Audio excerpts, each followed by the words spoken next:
Hello दोस्तों, स्वागत है आप सभी का आपका अपने चैनल बेसिक नॉलेज में। Very very good morning to all of you. सबसे पहले आप सभी के आज के एग्जाम के लिए, सोशल साइंस के एग्जाम के लिए ढेर सारी शुभकामनाएं और आप सभी का एग्जाम बहुत बढ़िया जाए। दोस्तों आज हम लोग इसमें देखने वाले हैं क्लास 9th का जो आप लोग सोशल साइंस एग्जाम होने वाला है उसमें कुछ महत्वपूर्ण प्रश्न। जी हाँ दोस्तों, जाने से पहले इन सभी सवालों को जरूर देख लेना, क्या पता एग्जाम में अगर आ जाए तो बिल्कुल फोड़ देना, समझ रहे हो। तो चलिए देख लेते हैं ये क्या क्या सवाल है और अंतिम बार लगा दो नहीं या पार क्लास 9 सोशल साइंस अब की बार बोर्ड एग्जाम पार। चलो देखते हैं क्या क्या सवाल है और उसको हम उसका आंसर हम लोग समझते हैं। रटना नहीं है, समझ लेना है। रटने का वक्त नहीं है दोस्तों, समझने का वक्त है। वैसे भी दोस्तों समझकर ही मतलब अच्छे नंबर गेन कर सकते हो, जैसे 10th वाले किए थे वैसे आप लोग भी करना। और हाँ प्लीज़ सभी को शेयर कर दो, मैं हर एक बार बोलता हूँ, क्योंकि आपका एक शेयर किसी का भला कर सकता है, ठीक है, उसके एग्जाम में अच्छा नंबर दिला सकता है। चलिए दोस्तों इस वीडियो को शुरू करते हैं। चैनल पर पहली बार सब्सक्राइब जरूर कर लेना और हमारे साथ इंस्टाग्राम में नहीं जुड़े तो जल्दी से जुड़ जाना, डिस्क्रिप्शन में लिंक दिया हुआ है। सबसे पहला सवाल है दोस्तों हमारा कि उत्तर भारत में पूर्व से पश्चिम की ओर वर्षा की मात्रा क्यों घटती जाती है। बोला उत्तर भारत में जो है पूर्व से पश्चिम की ओर वर्षा की मात्रा क्यों घटती जाती है। मतलब पूर्व में ज्यादा वर्षा होता है, पश्चिम जैसे जैसे पश्चिम जाता है तो वर्षा की मात्रा धीरे धीरे घटती जाती है, ऐसा क्यों। तो देखो क्यों उत्तर भारत में, और ये दोस्तों मॉडल पेपर का भी प्रश्न है तो काफी महत्वपूर्ण है, देख लो। उत्तर भारत में पूर्व से पश्चिम की ओर वर्षा की मात्रा इसलिए घटती जाती है क्योंकि बंगाल की खाड़ी से मानसून भारत में सबसे पहले उत्तर पूर्व में प्रवेश करती है। कहां पर कि देखिए भारत में वो पूर्व से पश्चिम की ओर वर्षा की मात्रा इसलिए घटती जाती है क्योंकि भारत में मानसून एंट्री करती है। वर्षा कब होती है, जब मानसून एंट्री करती है ना। आप लोग देखे होंगे बोरा कि इतना तारीख को मानसून आ रहा है, इतना तारीख को मानसून, मतलब क्या, तब झड़ी लगा देता है, आप लोग अपनी भाषा में बोलते हो तो, ठीक है। तो मानसून भारत में सबसे पहले कहाँ एंट्री करती है, उत्तर पूर्व में प्रवेश करती है, ऊंचे हिमालय। और आपको पता है भारत का मैप कुछ इस प्रकार सा है, ठीक है। एक मिनट, ये वाला उत्तर वाला हो गया, ठीक है, इस प्रकार से। तो उत्तर पूर्व में इधर पूर्व हो गया, ठीक है, और ये उत्तर हो गया। तो उत्तर पूर्व इधर इंटर करते हैं और आपको पता है कि यहीं पर हिमालय बसा है ना। तो जो हिमालय है क्या करती है, हिमालय देखिए क्या करते हैं, हिमालय पर्वत इन्हें आगे नहीं आने देते। हिमालय बिल्कुल चट्टान की तरह खड़े हैं, भाई सब तुम आ जाओ, हम तुमको आगे बढ़ने नहीं देंगे। जैसे ही मानसून की हवा वहां आती है, ठीक है, तो हिमालय पर्वत उन्हें आगे नहीं बढ़ने देते हैं और बर्फ से भरी होने के कारण पवनों की यह शाखा इस भाग में खूब वर्षा करती है। अब यहाँ पर क्या, पवनों को रोक दिया गया, ठीक है। देखिए बादल बनता है, पवन आता है, तब जाकर बरसात होती है ना। तो फिर क्या होता है, जब उत्तर भारत में ये एंट्री करती है, देखिए सबसे पहले कहाँ उत्तर भारत में मानसून एंट्री करती है, ठीक है, उत्तर पूर्व में प्रवेश करते हैं। ऊंचे हिमालय क्या करता है, इन्हें रोक देता है, और जैसे ही इनका रास्ता रोका तो पवनों को आ गया गुस्सा और वहीं पर वो बरस गया। मतलब गुस्सा नहीं आया भाई साहब, वहां चूंकि पवन क्या होता है, जलवाष्प होता है, साथ में वर्षा क्या, बाष्प जो है वही कण के रूप में बरसता है ना। तो वाष्प से भरी होने के कारण पवनों की यह शाखा इस भाग में खूब वर्षा करती है, ठीक है, कहाँ पर, उत्तर भारत में, उत्तर पूर्व में। इसके बाद यह हिमालय के साथ साथ पूर्व से पश्चिम की ओर बढ़ने लगती है, और फिर क्या, ये हिमालय के साथ साथ पूर्व से पश्चिम की ओर बढ़ने लगती है, ठीक है। जैसे जैसे ये आगे बढ़ती है इसमें जलवाष्प की मात्रा कम होती है। अब देखो यहाँ पर तो क्या, यहाँ पर जैसे एंट्री किया, ठीक है, तो यहाँ पर वाष्प की मात्रा भारी रूप में होगा, भारी क्वारी कण होंगे, ठीक है। तो यहीं पर ये बरस जाता है, जितना मर्जी बरस गया, उसको रोक दिया तो सारा गुस्सा वहीं पर उतार दिया, चलो भाई हम यहीं पर ज्यादा बरस जाएंगे, ठीक है। जैसे जैसे आगे बढ़ती है उसमें वाष्प के कणों की संख्या कम होती जाती है, और इसके परिणाम स्वरूप क्या होता है, उत्तर भारत में पूर्व से पश्चिम की ओर जाते हुए वर्षा की मात्रा कम होती जाती है। जैसे यहाँ पर पूरा भारी वर्षा हुई, एकदम दमादम वर्षा, दमादम घनघोर बारिश, और धीरे धीरे जैसे से आता है तो वर्षा की मात्रा धीरे धीरे पश्चिम तक आते आते घट जाती है। तो ये रहा कहानी, ठीक है। क्यों यहाँ पर होता है, क्योंकि इसको यहाँ पर हिमालय पर्वत रोक लेता है, और वाष्प के एकदम पूरा भारी होने की वजह से क्या यहीं पर बरस जाता है, ठीक है। चलो आगे बढ़ते हैं। नेक्स्ट क्वेश्चन, भारत के किस भाग में दैनिक तापमान अधिक होता है और क्यों। तो भारत, आपको पता है तापमान कहाँ से ज्यादा होता है, मरुस्थल में। तो भारत में सबसे अधिक दैनिक तापमान भारत के मरुस्थल में होता है, मरुस्थल में, ठीक है, जहाँ पर क्या होता है, बालू होता है। क्योंकि रेत शीघ्र गर्म होने से दिन में तापमान अधिक होता है, और रेत मरुस्थल में क्या होता है, बालू होता है ना। और रेत में जब धूप पड़ता है, आप देखे होंगे ना कि चलते हो कभी कभी बालू में, तो कितना गर्म हो जाता है, चल नहीं पाते हो बालू में ना, क्योंकि रेत शीघ्र गर्म होने से दिन में तापमान अधिक होता है। क्योंकि रेत गर्म हो जाता है और इसलिए क्या, तापमान अधिक हो जाता है। अगला सवाल हमारे दोस्तों की जेट धाराएं क्या है तथा ये किस प्रकार भारत की जलवायु को प्रभावित करती है। तो देखो जेट धाराएं, ठीक है, जेड धाराएं क्षोभमंडल में अत्यधिक ऊंचाई पर एक संकरी पट्टी में स्थित हवाएं होती है। याद रखना ये कहाँ पर होती है, ये ऐसा नहीं कि हाँ चलो हमारे पास बह रहा है। जेड धाराएं क्या होती है, क्षोभमंडल में बहती है। कहाँ पर, क्षोभमंडल मतलब ऊपर में, क्षोभमंडल में अत्यधिक ऊंचाई पर, ठीक है, क्षोभमंडल में अत्यधिक ऊंचाई पर ये उड़ती है, बहती है, एक संकरी पट्टी में स्थित हवाएं होती है। इनकी गति देखो, गर्मी में क्या होता है 110 किलोमीटर प्रति घंटा होता है, जबकि सर्दी में 184 किलोमीटर प्रति घंटा हो जाती है। और ग्रीष्म ऋतु में हिमालय की उत्तर पश्चिमी जेट धाराओं का तथा भारतीय प्रायद्वीप के ऊपर उष्णकटिबंधीय पूर्वी जेट धाराओं का प्रभाव होता है। देश के प्रायद्वीपीय भाग पर बढ़ने वाली उपोष्ण पूर्वी जेट धाराएं, ठीक है, यहाँ पर देखो देश के प्रायद्वीपीय भाग पर बहने वाली यहाँ पर जेट धाराएं ग्रीष्म ऋतु में उष्णकटिबंधीय चक्रवातों के लिए जिम्मेदार है, जो मानसून सहित अक्टूबर नवंबर की अवधि के दौरान भारत में पूर्वी तटीय क्षेत्रों को प्रभावित करते हैं। तो असल में देखो जेट धाराएं है क्या, जेट धाराएं क्षोभमंडल के अत्यधिक ऊंचाई पर उड़ने वाली एक संकरी पट्टी के रूप में ये स्थित होता है, ठीक है। मतलब कह सकते हो जेट धारा ये ऊपर में क्षोभमंडल के ऊंचाई, क्षोभमंडल के ऊपर में उड़ती है, ठीक है, क्षोभमंडल में अत्यधिक ऊंचाई पर उड़ती है। और इनकी गति 110 किलोमीटर गर्मी में होती है और 184 किलोमीटर ठंडे में होती है, ठीक है। और बाकी ये कुछ देख लेना है, ठीक है। ग्रीष्म ऋतु में क्या उष्णकटिबंधीय चक्रवातों के लिए जिम्मेदार है जेट धाराएं जो है दोस्तों, ठीक है। जेट धाराएं ग्रीष्म ऋतु में मतलब गर्मी के दिनों में उष्णकटिबंधीय चक्रवातों के लिए जिम्मेवार है, जो मानसून सहित अक्टूबर नवंबर की अवधि के दौरान भारत के पूर्वी तटीय क्षेत्रों को प्रभावित करते हैं। समझ रहे हैं, जो मानसून सहित अक्टूबर नवंबर की अवधि के दौरान, मानसून सहित मतलब जब वर्षा का दिन होता है उसके बाद फिर अक्टूबर नवंबर आता है, ठीक है, चूंकि सितंबर तक तो हम लोग मानसून ही रह जाता है, उसके बाद अक्टूबर नवंबर की अवधि को भी उसको प्रभावित करता है कौन, जेट धाराएं।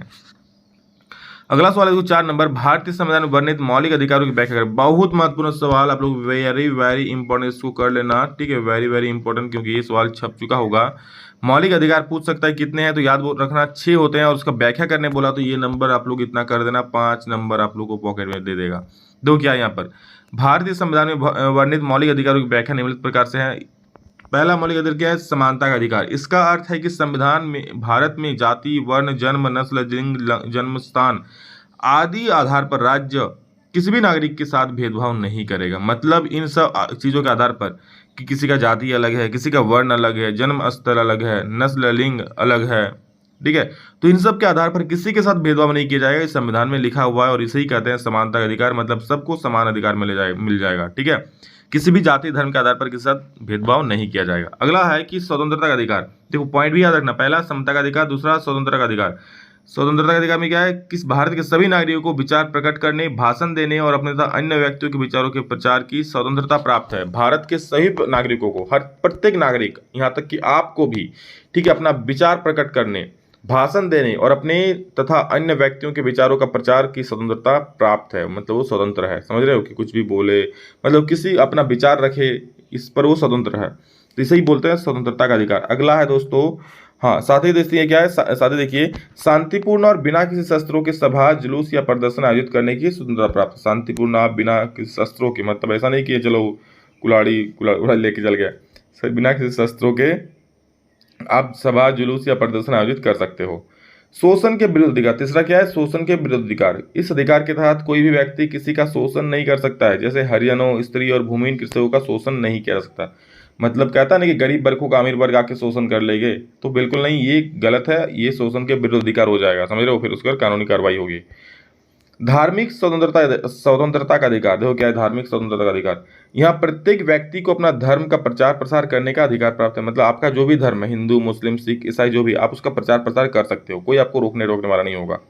कोई भी व्यक्ति किसी भी धर्म को मान सकता है, उसे अपना धर्म चुनने का अधिकार प्राप्त है। दोस्तों ये सिर्फ भारत में ही होता है, दुनिया में और किसी देश में देखने को नहीं मिलता है कि भाई साहब आप हर एक धर्म को मानो, ठीक है, ये सिर्फ भारत में इतनी छूट प्राप्त है। तो गर्व कीजिए कि हम भारत के में जन्मे हैं, हमारा जन्म स्थान भारत है, हम भारत के निवासी हैं, ठीक है, क्योंकि यहाँ पर भिन्नताओं में भी एकता है। सांस्कृतिक तथा शिक्षा संबंध अधिकार, सांस्कृतिक शिक्षा संबंध अधिकार क्या है, देखो भारत के सभी नागरिकों को संस्कृति और शिक्षा संबंध अधिकार प्रदान किए गए हैं। नागरिकों के प्रत्येक वर्ग को अपनी भाषा, लिपि और संस्कृति को सुरक्षित रखने का अधिकार प्राप्त है, ठीक है।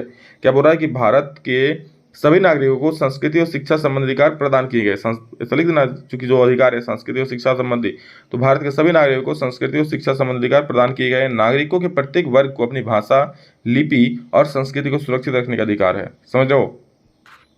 अगला पॉइंट है क्या, संवैधानिक उपचारों का अधिकार। अब इन अधिकार में देखो क्या है कि मौलिक अधिकारों के अतिक्रमण या उल्लंघन के विरुद्ध संवैधानिक उपचारों का प्रावधान किया गया है। इस अनुच्छेद के अंतर्गत अपने मौलिक अधिकारों की रक्षा सुनिश्चित करने हेतु व्यक्ति को उच्चतम न्यायालय में जाने का अधिकार है। समझ रहे हो? अब जितना सारा मौलिक अधिकार है, ठीक है, इन सब में अगर कोई नहीं मिलता, आपको कोई भेदभाव करता है, कोई नहीं देता है, तो आप इसके खिलाफ न्यायालय में जा सकते हो और वहाँ पर ये चीज़ वहाँ पर सुनवाई करा सकते हो। ठीक है, तो ये सारा चीज़ें देख लो एक बार, खाली ये सब याद रखना ताकि आप लोग बना बना के लिख सको। पहला है समता का अधिकार, दूसरा है स्वतंत्रता का अधिकार, तीसरा है शोषण के विरुद्ध अधिकार, और चौथा है हमारा धार्मिक स्वतंत्रता का अधिकार, सांस्कृतिक तथा शिक्षा का अधिकार, पांचवा है, और 6 नंबर में संवैधानिक उपचारों का अधिकार। मतलब 6 पॉइंट याद रखना ताकि आप लोग बना बना के भी लिख सको।